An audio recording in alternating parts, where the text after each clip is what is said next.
Serious allegations are coming from the Turkish President Recep Tayyip Erdogan as he has accused the US-led coalition of supporting terrorist groups. In the beginning, the coalition said that they were going to fight ISIS. They were even accusing us of supporting ISIS. Now they have all disappeared. On the contrary, they are supporting terrorist YPG-PYD, inclling ISIS. It's very clear. We have confirmed evidence with pictures, photos and videos. Caleb Maupin joins us now from New York. Caleb, pretty damning stuff. Says he's got the evidence to back it all up. Just take us through this story. Well, we don't yet have the evidence in front of us, but he does say that he has it. He has evidence of alleged U.S. support for the ISIL terrorists. Now, the biggest question seems to be what impact this will have on the coalition in the region. These statements from Erdogan certainly inflammatory, and it could have an impact on the relationship between the United States and Turkey. Now, in the past, the United States has described Turkey as a key ally in the region.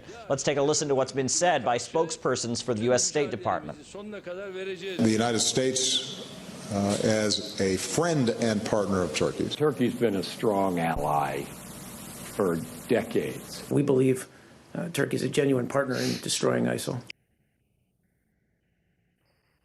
Now, just recently, a statement was given on behalf of President Erdogan in which he accused the United States of, quote, not providing necessary support to Turkey in its fight against terrorism.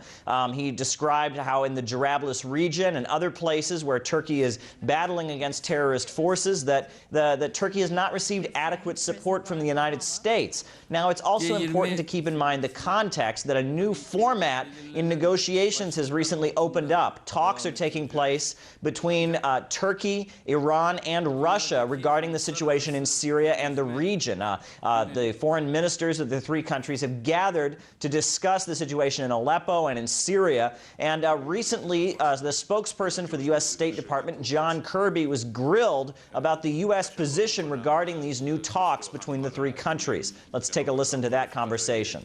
Mr. Kerry doesn't see it as a snub. No, the Secretary doesn't see this as a snub at all. Well, does he not at least feel the U.S. is being sidelined, if not excluded, from what was something the U.S. was leading on? We are not excluded. Right now, this leadership that you're speaking of is all past tense. Is that not true? I would disagree. They don't seem to want him to be involved. Well, they can speak for who they want involved or not. I mean, we recognize that we weren't invited, that this was between Russia, Turkey and Iran. Now, it remains to be seen what impact today's comments will have on the continued coalition between the United States and Turkey in the region. Caleb Maupin bringing us the very latest there from New York. Thank you. Well, we also discussed Syria and Washington's role in the conflict there in an exclusive interview with Iran's Defense Minister Hossein Dayan. Here are some of his thoughts.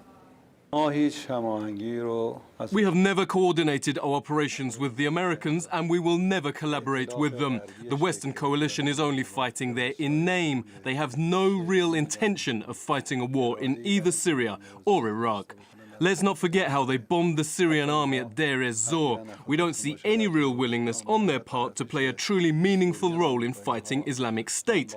They are the ones who have raised these terrorists in the first place, so all they want to do is keep them safe.